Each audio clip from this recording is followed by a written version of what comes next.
할렐루야! 살 수 있는 길 주님의 교회 김학준 목사입니다. 오늘 함께 은혜 받으실 하나님 말씀 제목은 기적 시리즈 5번째, 주님의 임재가 있는 곳에는 기적이 일어납니다 입니다. 본 말씀은 사도행전 5장 15절에서 16절까지의 말씀입니다. 심지어 병든 사람을 메고 거리에 나가 침대와 요 위에 누이고 베드로가 지날 때에 혹 그의 그림자라도 누구에게 덮일까 바라고 예루살렘 부근에 수많은 사람들도 모여 병든 사람과 더러운 귀신에게 괴로움 받는 사람을 데리고 와서 다 나음을 얻으니라. 이 말씀은 기적을 사람의 능력으로 과장하지 않고 하나님의 임재가 남기는 자리로 읽게 만드는 너무나 귀한 문장입니다. 사도행전 5장 15절 16절 말씀은 베드로의 그림자에 대한 묘사로 유명하지만 그 초점은 결코 그림자나 사도의 특수성에 있지 않고 부활하신 그리스도께서 성령으로 교회 가운데 행하시는 구원의 표지에 있습니다. 본문 말씀은 사람들의 기대와 열광을 솔직하게 보여주되 동시에 하나님께서 어떤 방식으로 당신의 영광을 드러내시며 교회가 어떤 태도로 주님의 손길인 임재의 자리에 머물러야 하는지를 가르칩니다. 사랑하는 성도 여러분, 우리는 기적을 원하며 사랑합니다. 고통이 길어질수록 문제 해결의 끝이 보이지 않을수록 마음속에서 조용히 이런 기도가 올라옵니다. 주님, 한 번만, 이번 한 번만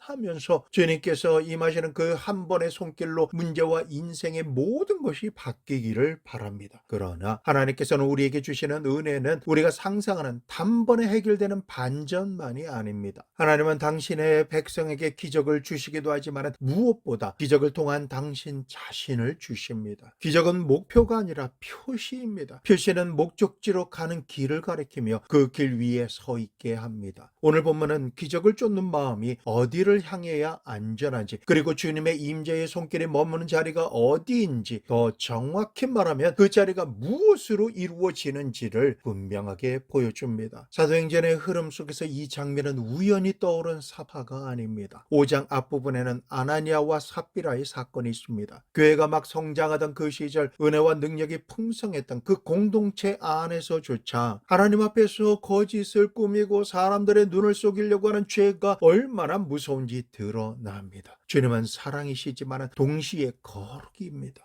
교회는 따뜻한 품이지만 동시에 두려운 성소인 것입니다. 그 거룩 앞에서 공동체가 떨며 정결하게 세워질 때에 그 뒤에 이어 나타나는 것이 오늘 본문의 표적과 기사입니다. 이것은 매우 중요한 순서입니다. 거룩이 능력을 이끕니다. 정결함이 치유를 부릅니다. 물론 이 말이 우리가 거룩하면 하나님께서 보상처럼 기적을 주신다라고 하는 주고받는 거래가 아닙니다. 신앙은 하나님을 우리 행위에 반응하는 분으로 낮추지 않습니다. 하나님은 주권자이십니다. 다만 성경은 분명히 말합니다. 하나님은 당신의 이름을 위하여 당신의 교회를 거룩 가운데 세우시며 그 거룩한 임재의 자리에서 당신의 능력을 나타내십니다. 그러므로 기적을 구하는 마음이 먼저 붙들어야 할 것은 결과가 아니라 하나님의 임재와 거룩입니다. 본문은 이렇게 말합니다. 사람들이 병든 자를 메고 거리에 나와 침상을 사도가 지나가는 자리에 두었다라고 합니다. 그리고 베드로가 지나갈 때에 곧 그의 그림자라도 누구에게 덮일까 바랐다라고 합니다. 또한 예루살렘 근처의 여러 성읍에서도 많은 사람이 병든 자와 더러운 귀신에게 괴로움을 받는 자들을 데리고 왔고 그들이 다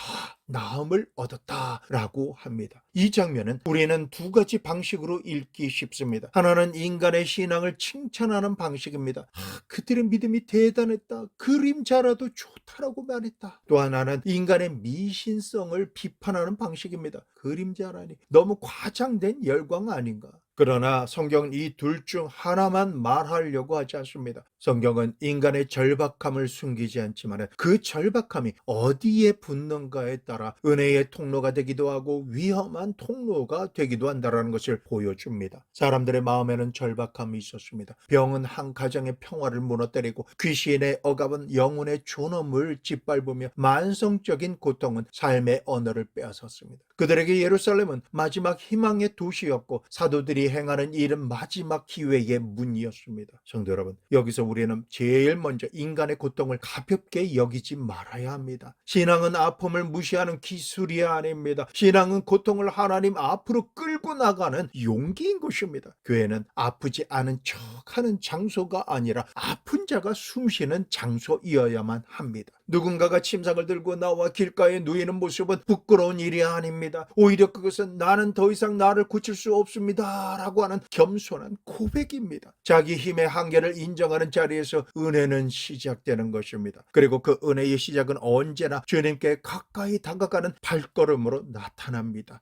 그런데 그들이 기대한 방식은 독특합니다. 베드로의 그림자인 것입니다. 그림자는 사람의 몸에서 나옵니다. 빛이 있을 때 생기며 스스로는 힘이 없습니다. 손으로 잡을 수도 없고 주머니에 넣을 수도 없습니다. 그런데도 그들은 그림자에 기대하였습니다. 이것은 무엇을 말합니까? 그들은 사람에게서 나오는 무엇을 붙잡은 것이 아니라 그 사람을 둘러싼 빛의 방향을 본 것입니다. 그들은 베드로 개인의 위대함에 감탄한 것이 아니라 그에게 비추는 하늘의 빛을 직감한 것입니다. 그림자는 빛이 만들어내는 표지이며 베드로의 그림자는 베드로라고 하는 인간의 능력이 아니라 그에게 임한 주님의 임재를 간접적으로 드러내는 가장 가난한 형태의 표적입니다. 하나님은 때로 가장 연약하고 비물질적인 것을 통해서 당신의 능력을 드러내십니다. 왜냐하면 그때 인간은 더 쉽게 그것이 내 힘이 아니다를 고백하게 되기 때문입니다. 우리의 구원도 그렇습니다. 십자가는 세상의 기준으로는 가장 약한 상징입니다. 그러나 하나님은 그 십자가에서 당신의 능력을 완성하셨습니다. 하나님의 그림자 같은 십자가, 멸시받은 그리스도의 자리, 그 자리에서 하늘의 능력이 터져 나온 것입니다. 그러므로 본문을 읽을 때 우리는 한 가지 긴장을 놓치지 말아야 합니다. 사도적인 사역의 독특성과 하나님의 지속적인 역사를 구분하는 지혜입니다. 사도행전은 구속사적인 전환기의 기록입니다. 사도들은 부활하신 주님의 공식 증인으로 세워졌고 그들의 표적은 복음이 유대와 사마리아와 땅끝으로 확장되는 과정에서 정당한 인침으로 나타났습니다. 그래서 우리는 이 본문을 읽으며 오늘이라는 시간 우리 목회자들이나 성도가 동일한 방식의 그림자 기적을 재현해야 한다라고 주장할 수가 없는 것입니다. 표적은 주인이 아니라 종입니다. 표적은 복음을 높일 때 의미가 있고 표적 자체가 복음의 자리를 빼앗는 순간 우상이 됩니다. 그렇다면 우리는 무엇을 기대해야 합니까? 우리는 오늘도 살아계신 하나님께서 당신의 주권 아래 당신의 뜻대로 치유하시고 회복시키시며 무엇보다 죄인을 새롭게 하시는 구원의 능력을 나타내신다라고 하는 사실을 기대해야 합니다. 그리고 그 능력은 언제나 그리스도의 복음이 선포되고 성령이 역사하시며 교회가 거룩과 사랑 안에서 서 있을 때 가장 분명히 드러납니다. 기적이 일어나는 자리는 어디입니까? 첫째로 그 자리는 예수 그리스도의 이름이 높아지는 자리입니다. 사도행전 전체의 기적의 핵심은 누가 했느냐가 아니라 누구의 이름으로 일어났느냐입니다. 사도들은 반복해서 말합니다. 사도행전 3장 12절 베드로가 이것을 보고 백성에게 말하되 이스라엘 사람들아 이 일을 왜 놀랍게 여기느냐? 우리 개인의 권능과 경건으로 이 사람을 걷게 한 것처럼 왜 우리를 주목하느냐?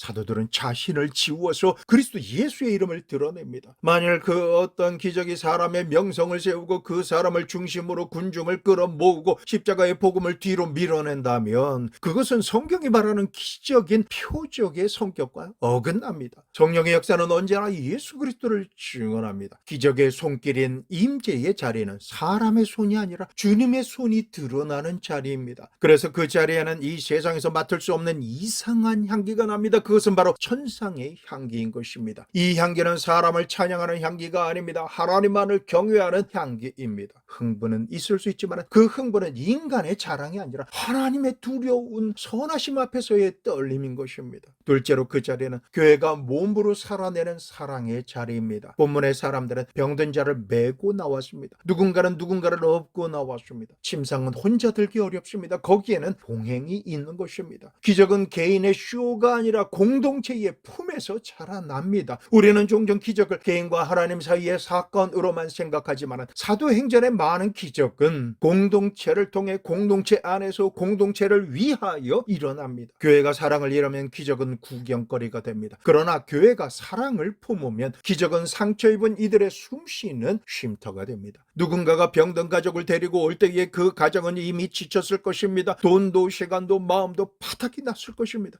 그들을 맞아줄 얼굴, 그들의 이야기를 들어줄 귀, 그들의 눈물을 함께 삼켜줄 가슴이 없다라면 그 자리는 하나님의 임재가 기적으로 나타날 자리가 아니라 장사꾼들이 판을 치는 더럽혀진 성전, 차가운 시장 바닥이 되고 마는 것입니다. 하나님의 치유의 손길이 머무는 자리는 사람들의 발걸음이 모여드는 자리이며 만민이 하나님께 기도드리며 성령의 임재를 갈망하는 자리입니다. 하나님께서 예수님의 이름으로 오늘 그 발걸음을 정죄하지 않는 자리입니다. 그 발걸음을 예수 그리스도의 십자가와 보혈의 은혜 앞으로 더 가까이 이끄는 자리입니다. 셋째로 그 자리는 거룩한 두려움이 지키는 자리입니다. 앞서 말씀드렸듯이 사도행전 5장에는 거룩함의 심판이 먼저 등장합니다. 거룩함은 교회를 살립니다. 거룩이 사라진 교회는 기적을 행하는 초자연적인 능력을 말할지라도 그 말은 허공에 흩어져 버리고 맙니다. 거룩은 단지 도덕적으로 행동하는 것이 아닙니다. 거룩은 하나님을 하나님으로 모시는 태도인 것입니다. 하나님을 자신의 이익을 위한 도구로 쓰지 않는 마음이며 거룩은 하나님 앞에서 자기 죄를 숨기지 않는 정직함입니다. 하나님을 자신의 자랑거리로 이용하지 않는 겸손함입니다. 기적을 바라면서도 동시에 주님, 제 마음이 주님보다 기적을 더 사랑하지 않게 하소서라고 기도하는 자리, 그 자리에 주님의 임재와 기적의 손길이 머무는 것입니다. 하나님은 당신의 영광을 다른 이에게 주지 않습니다. 그러므로 교회는 하나님의 영광을 탐내하지 않고 오히려 그 영광 앞에 엎드릴 때에 전능하신 하나님은 하나님의 방식으로 기적으로 역사하시는 것입니다.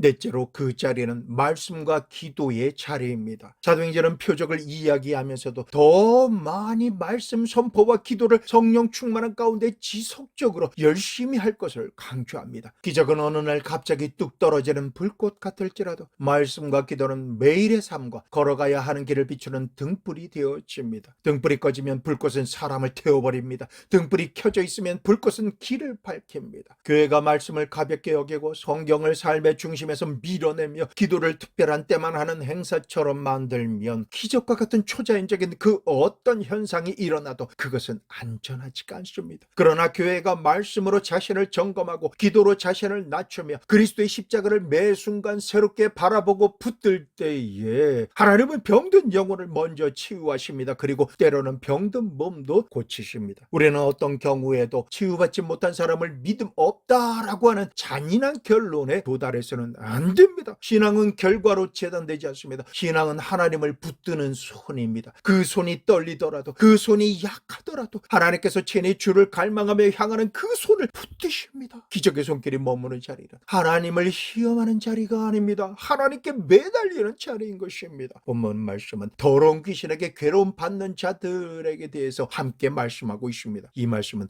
우리의 시선을 넓혀줍니다. 기적은 단지 육신에 대한 의학적인 문제의 해결만이 아닙니다. 인간이 아플 때에는 육신의 몸만 아픈 존재가 아닙니다. 영혼도 병들고 관계도 찢어져서 아프며 마음도 눌림으로 인해 심령이 상하고 고통받으며 아픈 것입니다. 나아가 벗어나지 못한 죄의 습관도 질병의 사슬이 되는 것입니다. 더러운 귀신의 억압은 고대에만 존재하고 있던 이야기가 아닙니다. 오늘도 사람들은 중독에 묶이고 분노에 사로잡히며 두려움에 갇히고 음란의 그물에 얽히고 자기 혐오의 어둠에 눌려 있습니다. 우리는 이 모든 것을 단순히 심리적인 것으로만 판단해서는 안 되는 것입니다. 반대로 모든 문제를 귀신 탓으로만 돌리지도 말아야 합니다. 성경은 인간이 복합적인 존재임을 인정하고 있습니다. 그러나 분명한 것은 그리스도께서 이 땅에 오신 목적은 마귀의 일을 멸하시는 것이며 라고 말씀하고 있습니다. 그리스도의 복음은 죄와 사망과 사탄의 권세로부터 우리를 자유케 하시고 해방시키는 것을 포함합니다. 그러므로 교회는 기적을 말할 때에 가장 먼저 복음으로 영혼을 살리는 기적을 말해야 합니다. 병이 낫는 것은 큰 은혜입니다. 그러나 죄인이 회개하고 강팍하고 굳은 마음이 녹아지며 원수가 형제가 되고 절망이 소망으로 바뀌며 죽어버린 것 같은 영혼이 주님의 말씀 앞에서 울며 돌아오는 것, 이것이야말로 가장 큰 기적이 되는 것입니다. 사도행전의 표적은 언제나 이 기적, 곧 구원의 기적으로 사람들을 이끌어 갑니다. 여기서 우리는 기적이 일어나는 주님의 임재의 자리를 자기 삶에 환영하고 모셔드리며 의지하고 적용해야만 합니다. 그 자리는 예루살렘의 거리만이 아닙니다. 교회 건물도 아닙니다. 주님의 손길은 장소보다 하나님과의 관계 위에 머무는 것입니다. 그리스도와 연합한 자의 삶, 성령이 거하시는 성도의 일상, 말씀에 순종하려고 몸부림을 치는 가정, 눈물로 기도하는 작은 방, 약한 자를 품는 식탁, 용서를 결단하는 무릎인 것입니다. 그 자리들이 곧 주님의 손길이 머무는 임재의 자리들인 것입니다. 우리는 종종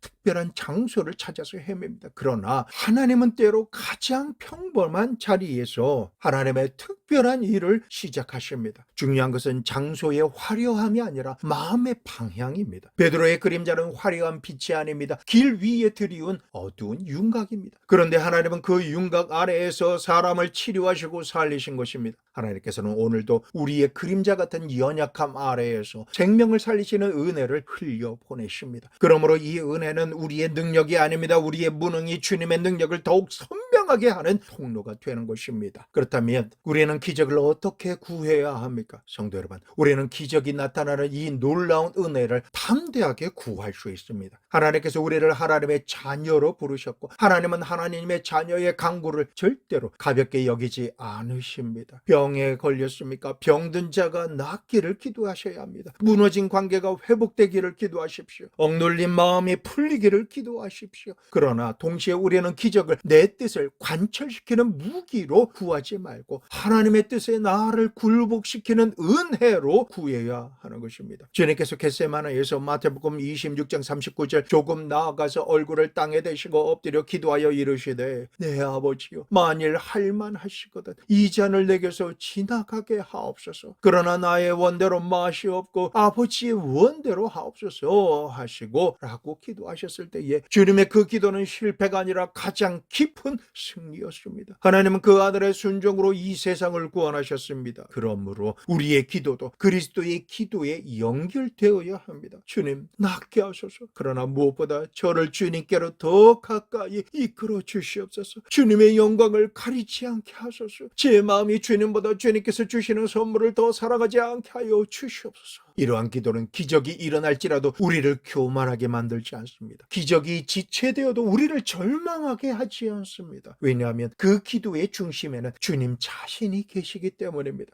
어느 교회에 오랫동안 병환으로 고생하시던 권사님이 계셨습니다. 병 낫기를 위해서 수많은 날 여러 가지 치료를 받았지만 차도가 없었습니다. 가족들도 지쳐가고 있었습니다. 어느 날 예배를 마치고 나오는데 권사님께서 조용히 말씀하셨습니다. 목사님, 저는 기적을 기대합니다. 그런데요, 요즘은 기적이 한 가지 더 생겼습니다. 목사님이 물었습니다. 어떤 기적입니까? 권사님이 웃으면서 이렇게 대답합니다. 예전에는 제 몸만 생각했는데요, 요즘은 남의 아픔이 들려요. 누가 힘들다라고 하면 제 손이 먼저 움직이는 거예요. 기도하게 되고 작은 돈이라도 보내게 되고 밤에 그 사람 이름이 떠올라요. 제 병이 낫는 기적도 바라지만 제 마음이 이렇게 바뀐 것도 기적이지요. 권사님의 이 말씀이 끝났을 때 그 목사님은 깨달았습니다. 주님의 손길이 이미 그 권사님의 삶에 깊이 머물고 있었던 것입니다. 권사님의 몸에 병이 여전히 남아있어도 주님은 그분의 영혼을 넓히셨습니다. 사랑을 흘려보내는 통로로 빚으신 것입니다. 그리고 놀랍게도 그 권사님의 주변에 병든 자들이 위로를 얻고 낙심한 자들이 다시 걸어 나오기 시작한 것입니다. 누군가는 권사님의 기도를 통해서 신앙을 회복했고 누군가는 그 따뜻한 손길을 통해서 하나님이 자신을 잊지 않으셨다라고 하는 사실을 믿게 된 것입니다. 그 권사님이 계신 자리는 바로 기적의 손길이 머무는 하나님의 임재의 자리였던 것입니다. 기적은 반드시 반짝거리는 사건만을 의미하지 않았습니다. 주님의 손길이 한 사람의 삶을 붙드시고 그 삶을 통해서 다른 이들을 살리시는 일, 그것이 성경이 말하는 기적의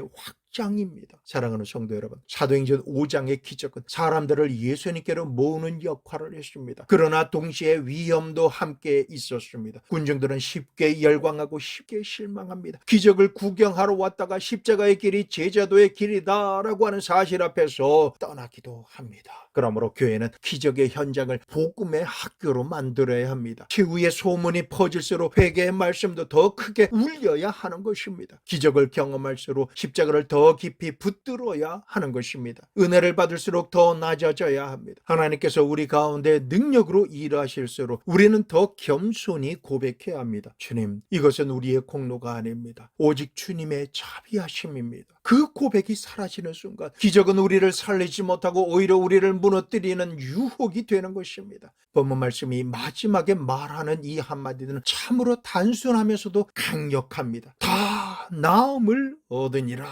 이 문장은 우리에게 소망을 줍니다. 하나님은 능히 하십니다. 하나님은 무력하지 않으십니다. 하나님은 멀리 계시지 않으십니다. 그러나 우리는 이 문장을 읽으며 동시에 성경 전체의 균형도 붙들어야 합니다. 모든 병이 이 땅에서 다 낫는다라고 하는 뜻이 아닙니다. 사도행전은 바울의 육체에 가시가 있었다라고 하고 디모데이의 위장병이 있었으며 에바프로디도의 병이 있었습니다. 신약의 성도들도 병과 약함을 겪었습니다. 그러므로 다 나음을 얻으니라 라고 하는 이 문장은 그 사건 속에서 하나님께서 복음을 인치시며 당신의 긍휼을 풍성하게 나타나셨다라고 하는 의미로 읽어야 합니다. 그리고 그 긍휼은 궁극적으로 마지막 날에 완성됩니다. 요한계시록 21장 4절 말씀 모든 눈물을 그 눈에서 닦아주시니 다시는 사망이 없고 애통하는 것이나 곡하는 것이나 아픈 것이 다시 있지 아니하리니 처음 것들이 다 지나갔음이로라. 주님을 얼굴과 얼굴로 마주보는 그날 완전한 치유가 우리를 기다리는 것입니다. 오늘의 기적은 하나님의 나라에서 맞이할 그 날의 치유를 미리 듣게 하는 전주곡이요 미리 맛보게 하는 전식인 것입니다. 그러므로 우리는 이 땅에서 치유를 구하되 더 큰 치유를 바라보며 그 치유 위에 확실한 보증으로서 십자가와 부활을 붙드는 것입니다. 이제 우리는 자신의 자리를 돌아보아야 합니다. 주님의 손길이 머무는 임재의 자리를 우리는 만들 수 없습니다. 우리는 하나님을 조정할 수가 없습니다. 그러나 우리는 하나님의 전능하신 손길이 머물기에 합당한 자리로 부름받을 수는 있습니다. 그것이 바로 회개와 믿음의 자리이며 말씀과 기도의 자리입니다. 사랑과 섬김의 자리와 겸손과 경외함의 자리로 우리는 나아갈 수는 있습니다.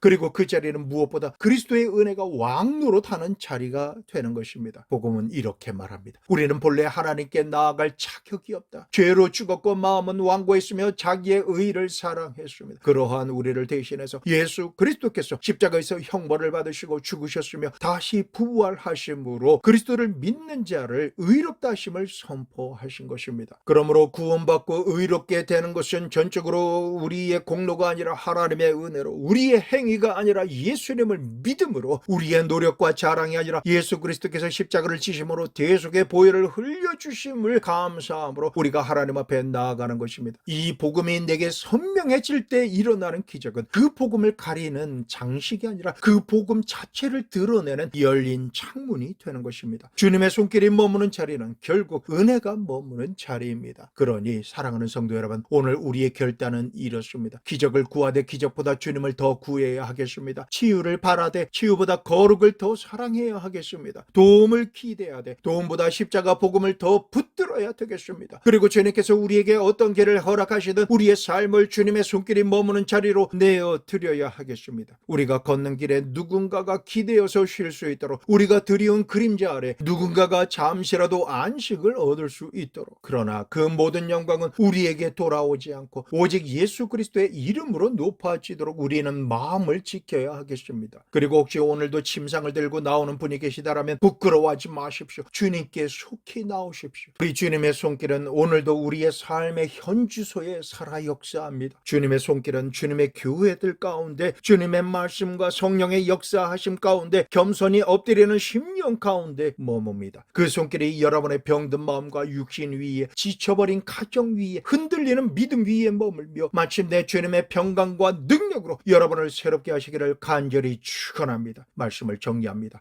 사도행전 5장 15절에서 16절 말씀은 베드로의 그림자 자체를 강조하기보다 부활하신 그리스도께서 성령으로 교회 가운데 역사하시는 구원의 표지를 보여줍니다. 기적은 목적이 아니라 복음을 증언하는 표적이며 주님의 손길이 머무는 자리는 그리스도의 이름이 높아지고 거룩함이 지켜지며 사랑이 실천되고 말씀과 기도가 중심이 되는 자리인 것입니다. 교회는 기적을 거래하지 않습니다. 과시함으로 오염시키지 않고 십자가 복음 아래에서 겸손하게 하나님께 영광을 돌려야 하는 것입니다. 질문해 보시기 바랍니다. 나는 기적을 구하면서도 기적보다 주님 자신을 더 구하고 있는가? 나는 내 신앙의 결과로 인해 흔들리기보다 말씀과 기도로 뿌리를 내리고 있는가? 침상을 메고 나오는 이들을 향해서 내 마음은 판단하고 있는가? 아니면 불쌍히 여기는 긍휼함이 있는가? 나는 진정 하나님 앞에서 정직함과 거룩함을 지키려고 하는 싸움을 현재의 삶을 통해서 실제로 하고 있는가? 가정과 일터와 교회에서 나는 다른 사람들에게 예수님께 나아가는 길이 되어지고 있는가? 오늘 말씀의 핵심은 그림자라고 하는 매개체가 아니라 하나님의 능력이 교회 가운데 나타나서 사람들을 살리는 사건인 것입니다. 사도행전 5장 전반부에 기록된 아나니아와 삽비라 사건을 통해서 교회의 거룩이 세워진 이후에 표적과 기사가 확장되는 흐름은 능력이 거룩과 분리될 수 없음을 보여주는 것입니다. 사람들은 병든 자를 메고 나옵니다. 이는 공동체적인 연대와 절박함을 드러냅니다. 베드로의 그림자에 대한 기대는 위신적인 요소로 오염될 위험이 있지만 동시에 성경은 그러한 상황에서도 하나님께서 주권적으로 긍휼을 베푸셨음을 기록합니다. 교회는 이러한 본문을 근거로 특정 인물과 특별한 방법을 재현할 것을 주장하기보다 예수 그리스도의 천국 복음에 인을 치고 예수 그 이름을 영원롭게 하며 붙들어야 합니다. 다 나음을 얻으니라 라고 하는 표현은 그 사건 속에서 하나님의 구원의 표지가 풍성하게 나타난 것을 말하며 궁극적인 치유는 요한계시록의 새하늘과 새 땅을 향한 소망으로 연결되어집니다. 기적은 목적이 아니라 복음을 비추는 창인 것입니다. 하나님의 능력은 사람의 영광을 세우지 않습니다. 그리스도의 이름을 세웁니다. 거룩이 사라진 능력은 축복이 아니라 유혹이 됩니다. 주님의 손길은 화려함이 아니라 임재와 사랑의 자리에서 오래 머뭅니다. 가장 큰 기적은 병의 소멸보다 죄인의 회심입니다. 우리는 현실적으로 절박한 성도에게 정죄함이 아니라 동행을 제공해야 합니다. 치유를 말할 때에 결과 중심의 신앙을 경계하고 십자가 중심으로 안내해야 합니다. 기적을 경험한 성도에게는 더 깊은 겸손과 감사함, 공동체적인 섬김으로 연결될 수 있도록 도와야 합니다. 치유가 지체되는 성도에게는 하나님의 사랑을 의심하게 만들지 말고 고난 속에서도 동행하시는 그리스도를 증거해야 하는 것입니다. 우리는 결단해야 합니다. 매일 말씀과 기도로 주님의 임재와 기적의 손길이 머무는 자리를 준비해야 하겠습니다. 병든 자, 눌린 자, 지친 자를 침상죄로 품는 사랑의 동행자가 되어야 하겠습니다. 기적을 구하되 기적에 매이지 않고 모든 영광을 예수 그리스도의 이름께 돌려야 합니다. 거룩을 가볍게 여기지 않으며 하나님 앞에서 정직한 신앙으로 살아야 합니다. 치유의 응답이 즉각적이든 지체되든 종말의 완전한 회복을 바라보며 소망으로 견뎌야 합니다. 이같이 되기를 결단하시는 모든 성도님께 우리 주 예수 그리스도의 은혜와 하나님만이 능히 행하시는 기적의 은혜가 초자연적으로 역사하시는 성령 하나님의 임재로 말미암아 강력하게 나타나 역사되어지기를 우리 주 예수 그리스도의 이름으로 축복합니다.